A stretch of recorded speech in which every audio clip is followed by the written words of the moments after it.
What is going on, my fellow Minecraft Dungeoneers? Welcome back to my channel with me, Galactic eGamer, and today we are checking out Ancient Hunts.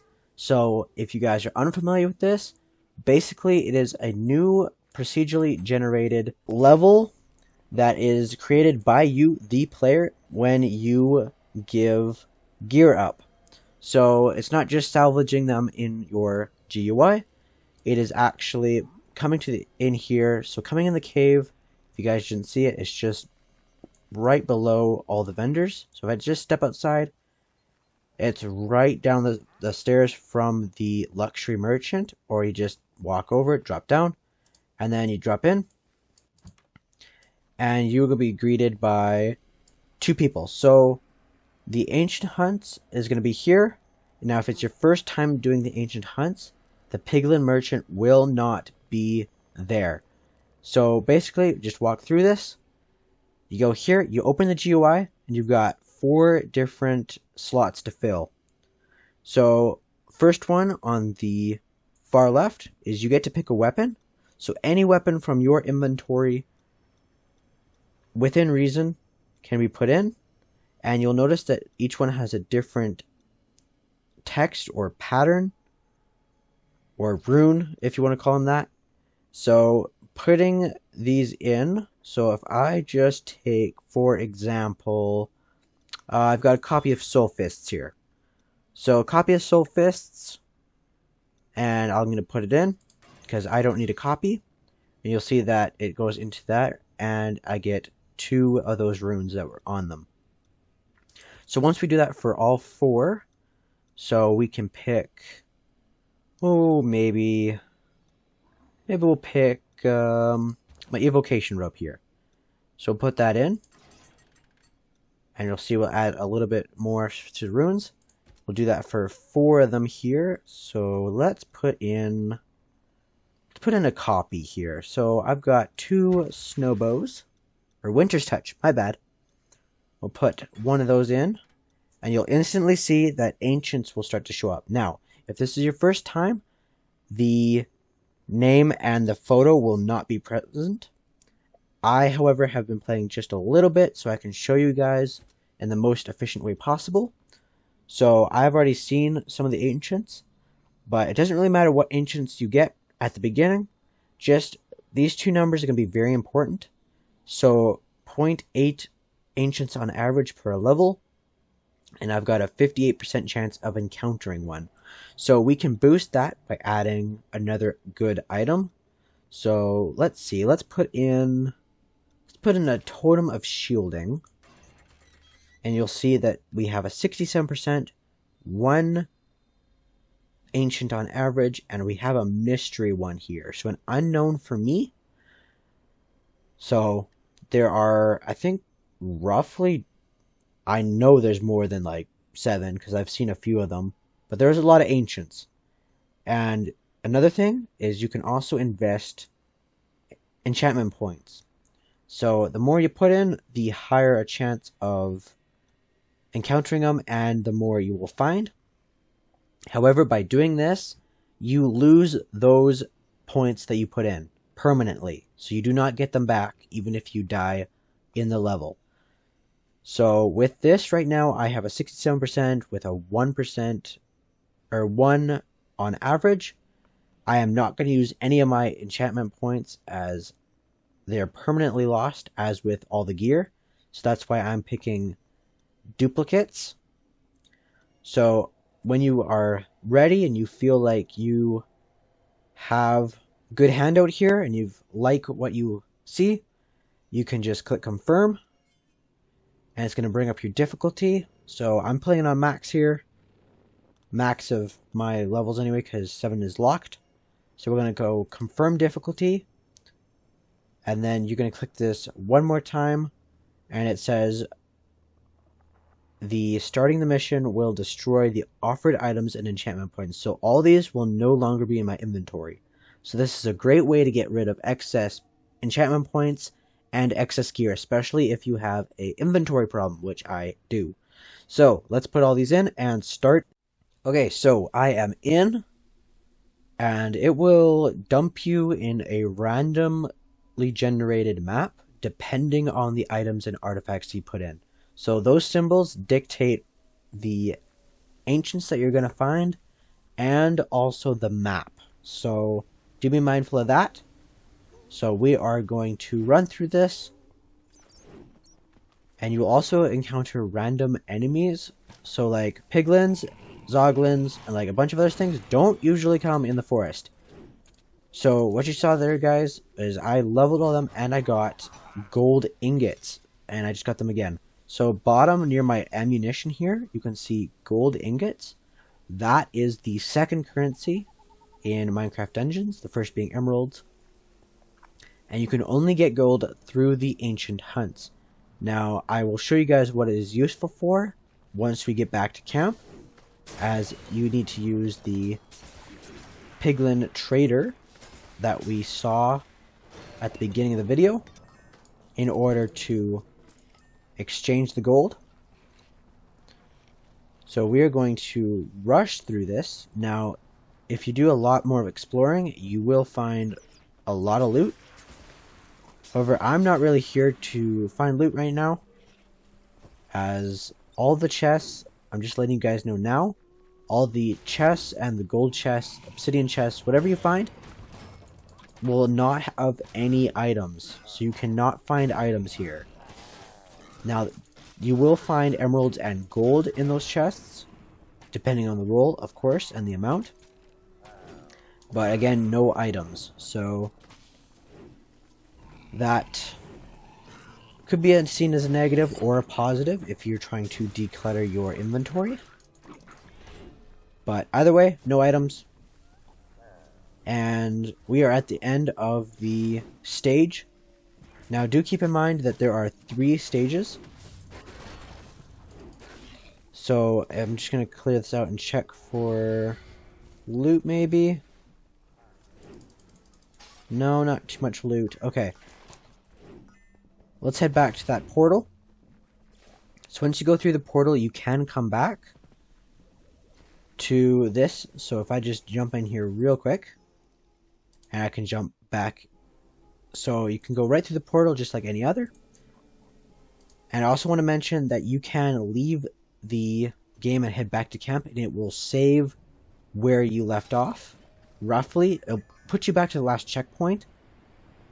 So you can leave if you need to put down the game or haven't finished for some reason. You can just head back to base. I also want to mention that there is a nifty thing. If we check right here, it says return to checkpoint. So if I go that really quick, it will show me teleporting, and it will go back to the nearest and safest checkpoint. So in case you're in a pickle, you can always head back, or you get stuck. But anyway, let's keep speed running through this,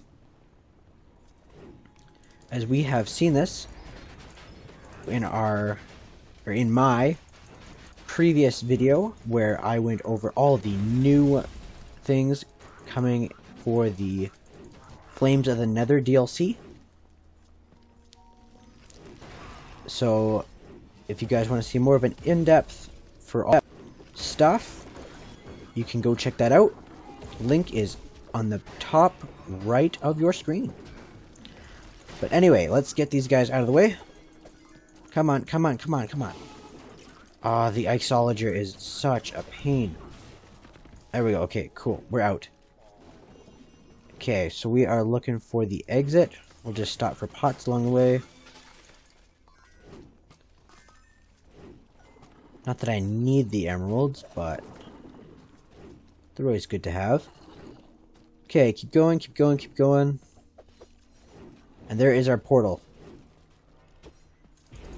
So some of them are pretty short. Others can be longer. So let's jump through. Come on, jump through, jump through. Oh, I'm stuck. There we go. Let's just take these guys out really quick. There we go. Okay, so we now are in the Nether Fortress. So the Nether portals can transfer you to any map. So like Creeper Woods, the Desert Temple. I've seen a lot of different things because I've played a few ancient hunts already. But the other thing that you want to do is you want to try to explore. Ooh, Illusioner. Okay, let's take this guy out. What you want to do is you want to explore all of the spaces, and it's like I say it for every map, but this one is extremely important because you can find other rooms, and those rooms contain the ancients or they contain extra gold. So either way, it's really good. Now I need to chase this pig down to grab all that, and we came from there. So let's keep going. Now some of these rooms are going to be the same as a normal nether fortress, but others will have chests, and some are even party rooms or they are different. So I hear another illusioner. There we go. Perfect. Okay, so we got a lot of guards here. Hopefully we don't take too much damage. Okay, and we're heading slowly toward our goal here. Ooh, that was almost got me good. We don't want to head toward our goal that quickly though, as there is a lot to still explore. Like, I've got a chest on my screen that I've still got to collect, and there's just a lot of stuff to watch out for. So here's our first doorway, so we can check this. So these are gold rooms. So if you come in here, you just got to get to the end, and there's going to be some chests. Get past all these mobs. Speed gear makes that really easy. Grab the gold, and you can head out. There's nothing else in these rooms besides the mobs.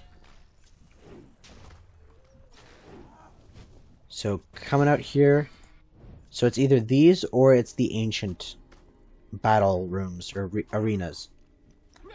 So it's either or, so always good to check them out. Oh no, there we go. Get stunned. Okay, TNT, that's always helpful and fun. Keep moving though. And some we're just gonna skip because they're not worth it. And this is a battle room. Now sometimes you want to do these if there are portal in there. Sometimes it's nice. Other times it's just a waste of time. I think this one's a waste of time unless a chest spawns after you do the battle. So it's really just an element of like what you feel like. So if you're a little bit more anxious to get the mission done, then you can head out for those.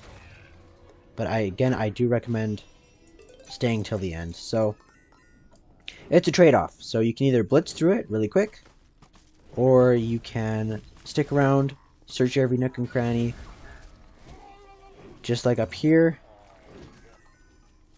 You can search every little place looking for those treasure chests and portals. So like right here. So this one is a ancient. So here we go. You always can come to the middle and you'll press the button.